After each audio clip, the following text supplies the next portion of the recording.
Hello student, कैसे हो आप सब। स्वागत है आपका आपके अपने यूट्यूब चैनल स्टडी विद आशु में। सो स्टूडेंट, CSI नेट के PYQ की सीरीज में इकोलॉजी के हम जून 2018 के इस PYQ में हम इकोलॉजी में part B and part C देखेंगे इस वाली वीडियो में, और समझेंगे, एक्सप्लेन करेंगे। ओके, सो शुरू करते हैं फर्स्ट क्वेश्चन से। यहाँ पे फर्स्ट क्वेश्चन है, given below are biodiversity hotspot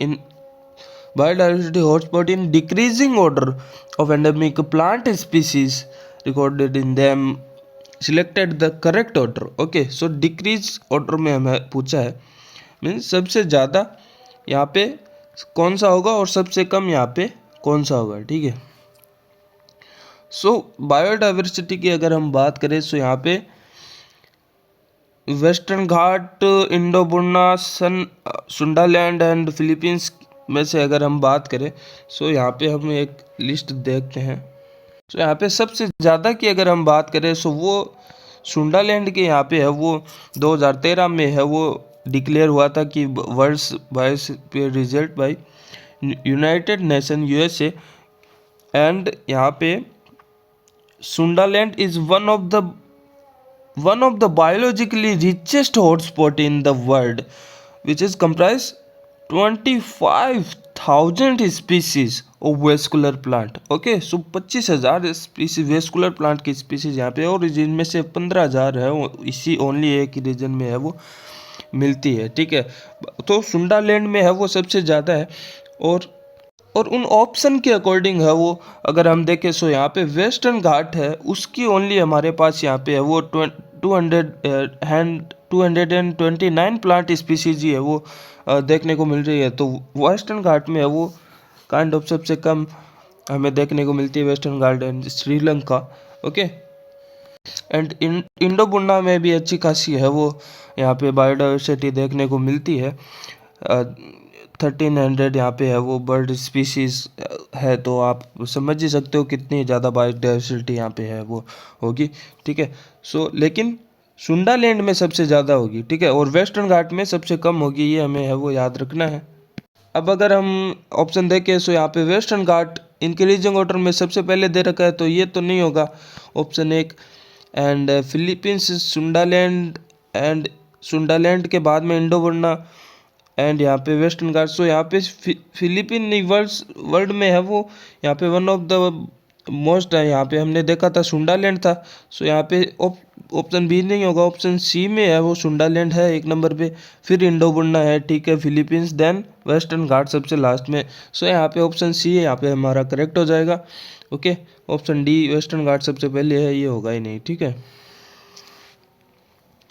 अब बात करें 111 नंबर क्वेश्चन की, यूनिट 10 के पार्ट बी का। So which of the following option list ecosystem in increasing order of plant productivity per day per unit leaf area की अगर हम बात कर रहे हैं। सो यहाँ पे हमने पिछली वाली वीडियो जो कि दिसंबर 2018 की हमने बात की, सो उसमें भी सेम ही क्वेश्चन ये है, ऑलमोस्ट सेम क्वेश्चन हम बोल सकते हैं। बिकॉज पर यूनिट लीफ एरिया की अगर हम बात करते हैं तो जहाँ पे जितना कम लीफ का एरिया होगा उसका है वो प्लांट जो प्रोडक्टिविटी पर डे है वो उतनी ज़्यादा होगी ऑब्वियसली, बिकॉज एरिया कम है तो जितना भी कुछ प्रोडक्टिविटी होगी वो अपने आप ही है वो ज़्यादा ही मानी जाएगी, क्योंकि एरिया एकदम ही कम है। सो एरिया एकदम ही कम है, ये देखो स्पाइन लाइक है वो एरिया है वो हॉट डेजर्ट में पाया जाता है, जहाँ पे वो एरिया वो कम हो जाता है और जितनी भी प्रोडक्टिविटी होती है वो अपने आप ही वो हाई अपने एरिया के अकॉर्डिंग हाई होती है पर डे। ठीक है, सो वो यहाँ पे हॉट डेजर्ट में ही है वो होती है। ठीक है, सो यहाँ पे ओनली डी ऑप्शन में ही है हॉट डेजर्ट। इंक्रीजिंग ऑर्डर में पूछा है तो लास्ट में हॉट डेजर्ट है तो उसकी सबसे ज़्यादा होगी। सबसे कम यहाँ पे ट्रॉपिकल फॉरेस्ट, वहाँ पे है वो लीफ आप देख ही सकते हो एकदम थोड़ी बड़ी बड़ी होती है। और टेम्परेट ग्रासलैंड में ग्रासेस थोड़ी ऐसे होती है, उसकी भी स्पाइन के अगर रिगार्ड हम देखें तो थोड़ी बड़ी होती है, और ट्रॉपिकल फॉरेस्ट में सबसे ज़्यादा बड़ी होती है। ठीक है, सो यहाँ पे ऑप्शन डी करेक्ट हो जाएगा। ठीक है, देन हम बात कर रहे हैं नेक्स्ट क्वेश्चन की। So a general increase in the average body mass, यहाँ पे बॉडी मास का पूछा, average body mass of animal population within a species with latitude के साथ में है वो। यहाँ पे एवरेज बॉडी मास में जो चेंजेस आता है, इंक्रीज होता है, लेटीट्यूड जैसे जैसे इंक्रीज होता है वैसे वैसे बॉडी मास इंक्रीज होता है। सो वो किसके रूल के अकॉर्डिंग है, ये पूछा है 112 नंबर क्वेश्चन में, कि एलिल रूल के अकॉर्डिंग है या बर्गमैन्स रूल के अकॉर्डिंग है, ओके, या एलिल इफेक्ट के अकॉर्डिंग है, हैमिल्टन रूल के अकॉर्डिंग है। इसके लिए हम एक नोट्स देखेंगे। सो यहाँ पे जैसे कि ये यहाँ पे बर्गमैन्स रूल के बारे में यहाँ पे है वो दिया हुआ है, ठीक है। सो बर्गमैन्स रूल के अकॉर्डिंग यहाँ पे दिया हुआ है कि वार्म एरिया जहाँ पे होगा, सो वार्म एरिया में है वो साइज है वो स्मॉल होगी, एनिमल की ज़्यादा स्मॉल होगी, ठीक है। बिकॉज स्मॉल साइज होने के कारण क्या होगा, एनिमल का सरफेस एरिया है वो ज़्यादा हो जाएगा। सरफेस एरिया ज़्यादा होने के कारण क्या होगा, हीट लॉस है वो, हीट लॉस ज़्यादा होगा, जैसे कि स्वेट वगैरह, हीट लॉस ज़्यादा होने के कारण कूलनेस है वो प्रोवाइड होगी, ठीक है। और जैसे जैसे कोल्ड एरिया आएगा वहाँ पे है वो लार्ज साइज है वो होगी, ठीक है। एनिमल की लार्ज साइज होगी, जिससे लो सरफेस एरिया होगा लार्ज साइज होने के कारण एनिमल की, और जिससे क्या होगा वहाँ पे हीट लॉस है वो कम होगा, और हीट लॉस कम होने के कारण उसका है वो यूज है वो इंटरनली यहाँ पे है वो गर्म शरीर रखने के लिए यहाँ पे कोल्ड एरिया में है वो काम में लिया जाएगा। सो जहाँ पे जैसे जैसे टेम्परेचर बढ़ेगा, या फिर हम कहें जैसे जैसे टेम्परेचर है वो कम होगा जैसे जैसे आगे हम चलते जाएंगे एरिया में, वहाँ पे एनिमल का जो साइज है वो वहाँ पे है वो ज़्यादा होगा, ठीक है, साइज है वो ज़्यादा होगा। एंड अगर एलेंस रूल की अगर हम बात करें, उसने क्या कहा था, external organ variation like hair ear, और उनमें है वो एक्सटर्नल जो ऑर्गन्स होते हैं, हेयर ईयर्स, जैसे कि ये आप ईयर्स देख रहे हो रेबिट के जैसे कि, ठीक है। सो उनमें है वो वेरिएशन है वो देखने को मिलता है। जैसे कि हॉट एरिया में क्या होता है, हॉट एरिया में हमने पीछे भी देखा कि यहाँ पे मोर सरफेस एरिया है वो ज़्यादा होने के कारण है वो हीट लॉस होगा और कूलनेस प्रोवाइड होगी। सो वहाँ पे जो ईयर का आप देख सकते हो कैसे सरफेस एरिया है वो बढ़ाया जा रहा है, ठीक है। ईयर की जो सरफेस एरिया बढ़ा के हीट लॉस है वो ज़्यादा करके कूलनेस प्रोवाइड हो सकती है।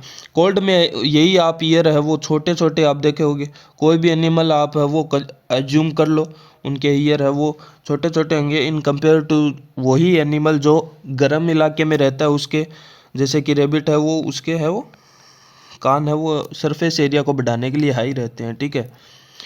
अब कान छोटे होंगे तो सरफेस एरिया छोटा होगा तो हीट लॉस कम होगा, ठीक है, कोल्ड में।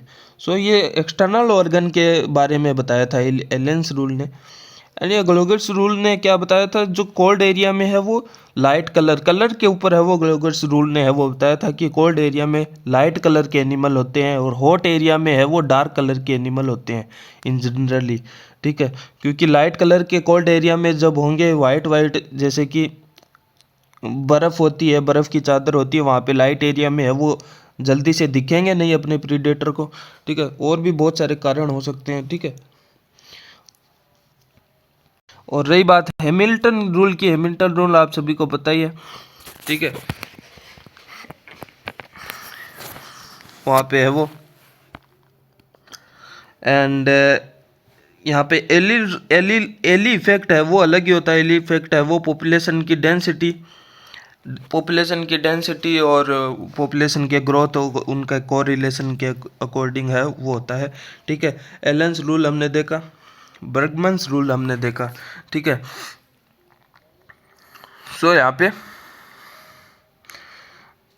अब यहाँ पे क्वेश्चन में पूरे बॉडी मास का पूछा हुआ है, पूरे बॉडी मास का पूछा हुआ है, ठीक है। सो बॉडी मास देखो और लेटीट्यूड देखो जैसे जैसे बढ़ेगा, लेटीट्यूड बढ़ेगा तो क्या होगा, टेम्परेचर कम होगा कि नहीं, टेम्परेचर कम होगा तो क्या होगा, हमने देखा कि सरफेस टेम्परेचर कम होगा तो वहाँ पे है वो बॉडी मास है वो इंक्रीज होगा, सरफेस एरिया कम करने के लिए बॉडी मास है वो इंक्रीज होगा, बॉडी मास, ठीक है। बॉडी मास इंक्रीज होगा। सो वो रूल है वो हमने देखा था कि बर्गमैन रूल में है, वो हमने देखा था। एलिन रूल में तो हमने ऑर्गन्स के रिलेटेड देखा था, ठीक है।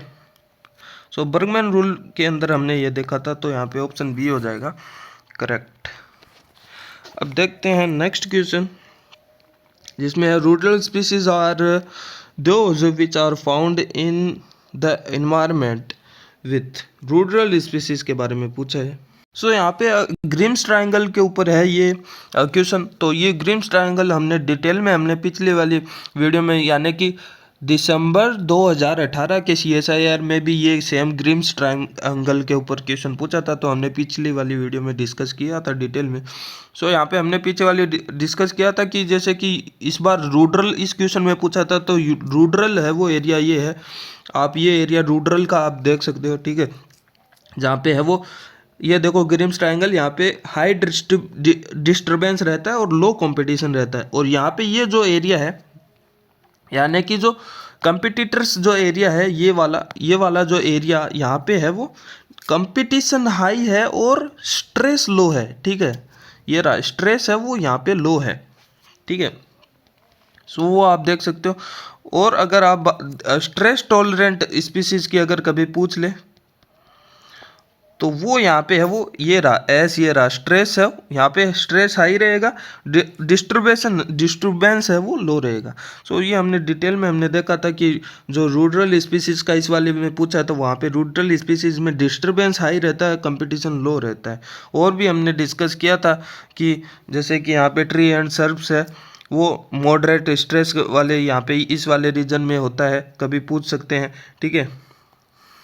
डायग्राम दिखा के पूछ सकते हैं यहाँ पे, ठीक है। एंड पीरियनियल जो प्लांट होते हैं वो इस वाले एरिया में रहते हैं, पीरियनियल प्लांट, ठीक है। एंड यहाँ पे है वो पायोनियर प्लांट है वो रहते हैं, ठीक है, इधर पायोनियर प्लांट रहते हैं। सो वो सारा हमने डिटेल में डिस्कस किया था। सो इसका आंसर हो जाएगा rural species high distribution and low competition में है वो रहती है, ठीक है। एंड अगर नेक्स्ट क्वेश्चन की अगर बात करें पार्ट सी में, ये क्वेश्चन आ जाता है following table given in the list of the international environmental agreements and area covered. So international environmental agreements के बारे में अगर नोट्स थोड़ा देखें समझे, यहाँ पे हम इम्पोर्टेंट है वो प्रोटोकॉल्स देखेंगे, ठीक है। ब्रीफ अबाउट इन्वायरमेंटल कन्वेंशन, तो थोड़े इंपॉर्टेंट ही देखेंगे, सारे नहीं देखेंगे। जैसे कि रामसर कन्वेंशन, इस प्रोटोकॉल के अकॉर्डिंग क्या है, it is called the convention on wetland के ऊपर है। It was adapted in the city of Iran Ramsar in 1971, it come into force in 1975। And Stockholm convention, ये इंपॉर्टेंट है, ठीक है। सो ये इंपॉर्टेंट है, इसके बारे में अगर हम देखें, so it is a convention on persistent organic pollution. Persistent organic pollution के बारे में जो प्रोटोकॉल है वो है स्टॉकहोल्म कन्वेंशन। ये आपको याद रखना है, persistent organic pollution, POP persistent organic pollution किसके ऊपर है, स्टॉकहोल्म कन्वेंशन प्रोटोकॉल इसके ऊपर है, ठीक है। इट वाज अडॉप्टेड इन 201, ये कुछ कोई पूछेगा नहीं, ओके। देन अगर नेक्स्ट की इम्पोर्टेंट की अगर हम बात करें, सो यहाँ पे बोन कन्वेंशन भी देख लेते हैं। सो बोन कन्वेंशन है प्रोटोकॉल किसके ऊपर है, it is a convention on the conservation of migratory species of wild animal. So migratory species के कन्वेंशन के ऊपर है वो बोन कन्वेंशन प्रोटोकॉल है, ये आपको याद रखना है। माइग्रेटरी स्पीसीज के कंजर्वेशन के लिए बोन कन्वेंशन है। वियना कन्वेंशन प्रोटोकॉल किसके लिए है, ये है it is a convention for the protection of ozone layer. Ozone layer के प्रोटेक्शन के लिए है वियना कन्वेंशन। हमें ये याद रखना है कि वियना कन्वेंशन प्रोटोकॉल किसके ऊपर है, ओजोन लेयर के प्रोटेक्शन के ऊपर है। ओजोन लेयर के प्रोटेक्शन के ऊपर किसका प्रोटोकॉल है, कौन सा प्रोटोकॉल है, वियना कन्वेंशन, ठीक है, ये हमें याद रखना है। एंड मॉन्ट्रियल प्रोटोकॉल क्या है, it is a international environmental protocol on substance that deplete the ozone layer, okay. So ozone layer के प्रोटेक्शन के ऊपर तो हमने वियना देखा, और जो सब्सटेंस है वो डिप्लीट कर रहे हैं ओजोन लेयर को, उसके ऊपर है वो। हमने है वो इंटरनेशनल इन्वायरमेंटल प्रोटोकॉल ये देखा, मॉन्ट्रियल प्रोटोकॉल, ओके, प्रोटेक्शन के लिए वियना प्रोटोकॉल हमने देखा, Vienna convention, Kyoto most important है ये, बारी बारी में पूछा जाता है।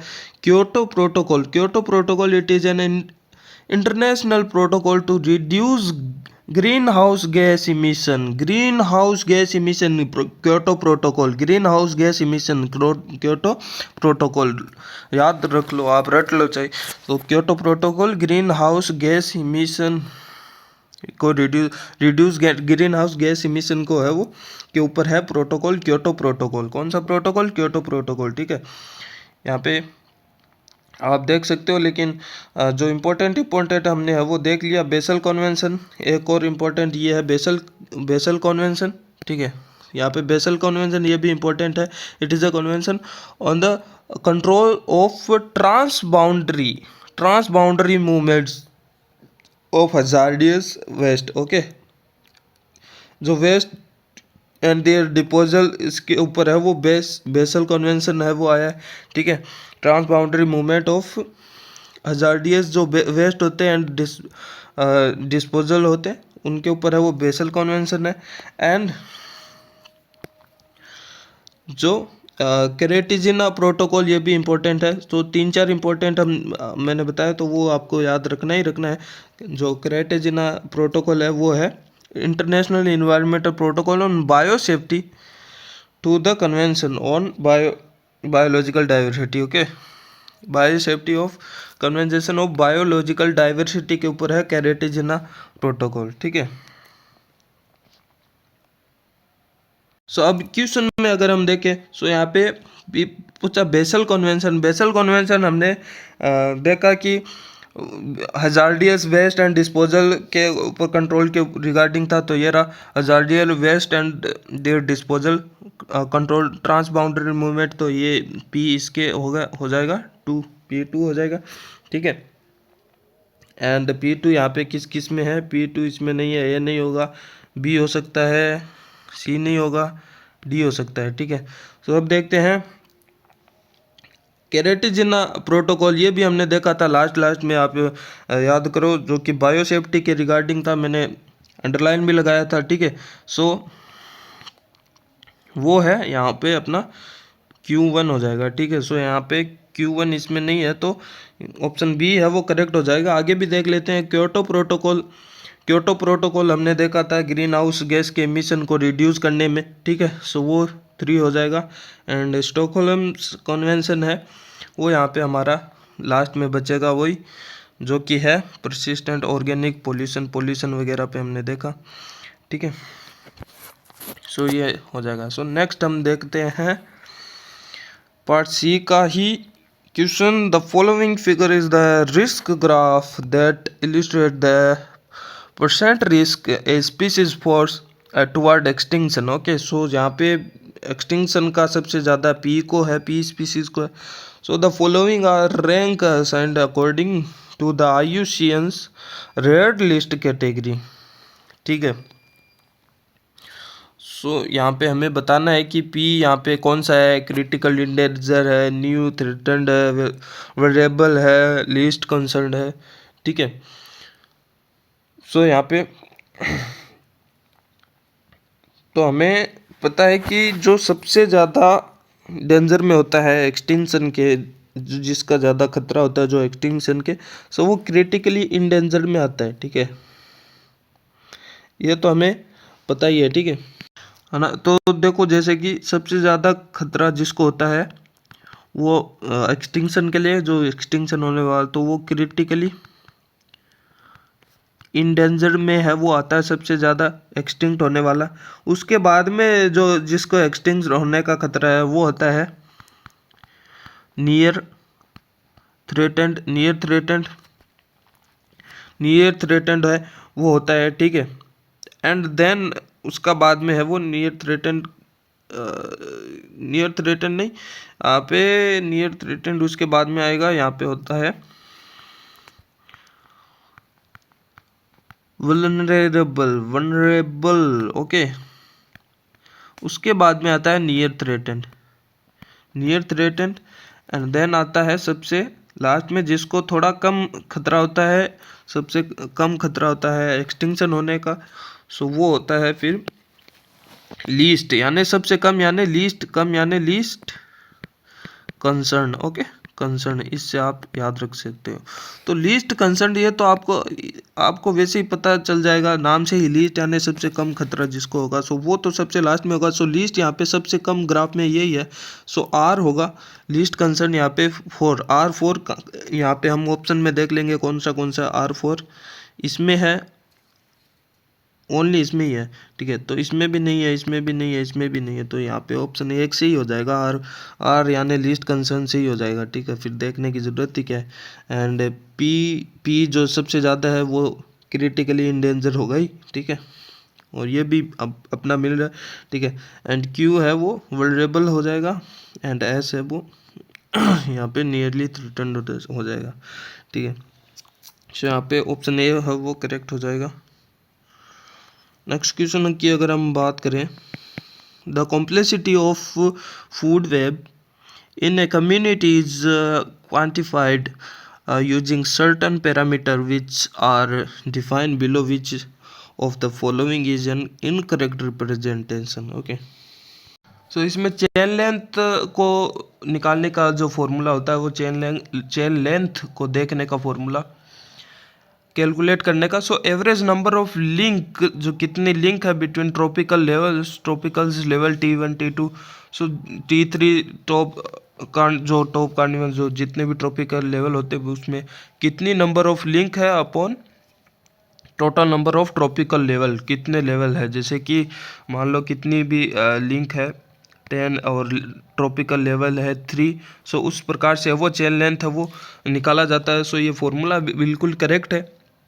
एंड कनेक्टेंस की अगर हम बात करें, कनेक्टेंस कैसे निकाला जाता है, कितना कैसे कनेक्टेंस है। So actual number of link in food web, actual में कितना नंबर, हम एवरेज की बात नहीं कर रहे हैं यहाँ पे, एक्चुअल में कितनी फूड वेब में कितनी लिंक है upon potential number of link in food web. Okay, potential number of link in food web, so इससे है वो कनेक्टेंस है वो निकलती है, बिल्कुल करेक्ट।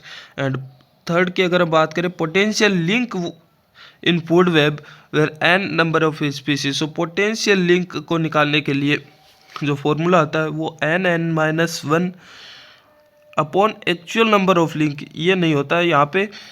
जैसे कि डायरेक्ट लिंक निकालने के लिए यहाँ पे n-1 होता है, और इनडायरेक्ट निकालने के लिए n-1 अपॉन 2 होता है। सो यहाँ पे ये एक्चुअल नंबर यहाँ ऑफ लिंक यहाँ पे ये नहीं आता, सो ये यहाँ पे फॉर्मूला है वो गलत हो जाता है। एंड लिंकेज डेंसिटी निकालने का फॉर्मूला होता है actual number of link in food web upon number of species in food web, है वो लिंकेज डेंसिटी आ जाएगा, बिकॉज हम डेंसिटी की बात कर रहे हैं। सो नंबर ऑफ स्पीसीज, कितने स्पीसीज है वो डेंसिटी में आ जाएगा, और कितनी स्पीसीज में कितने नंबर ऑफ लिंक है तो वो यहाँ पे वो लिंकेज डेंसिटी अपनी आ जाएगी। सो ये बिल्कुल करेक्ट है, ठीक है। सो हम ये तो आइडिया से ही है वो लगा सकते हैं, ठीक है। और कनेक्टेंस में हम एक्चुअल नंबर ऑफ लिंक और upon potential number of link ये कर देंगे, सो कनेक्टेंस आ जाएगा हमारे पास, ठीक है। चेन लेंथ हमारे पास ट्रॉपिकल लेवल से आ ही जाएगी, ठीक है। नेक्स्ट क्वेश्चन की अगर हम बात करें, so the below graph illustrated two lines that represent the E migration, यानी कि जो जिस एरिया में अगर कोई आता है उसे बोलते हैं ई माइग्रेशन, ठीक है।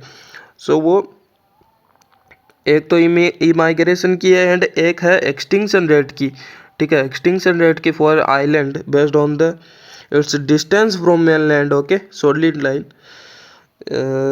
यहाँ पे सॉलिड लाइन है एक ये रही, एंड ये डिस्टेंस को है शायद, and its size dotted line. Okay, ये है यहाँ पे।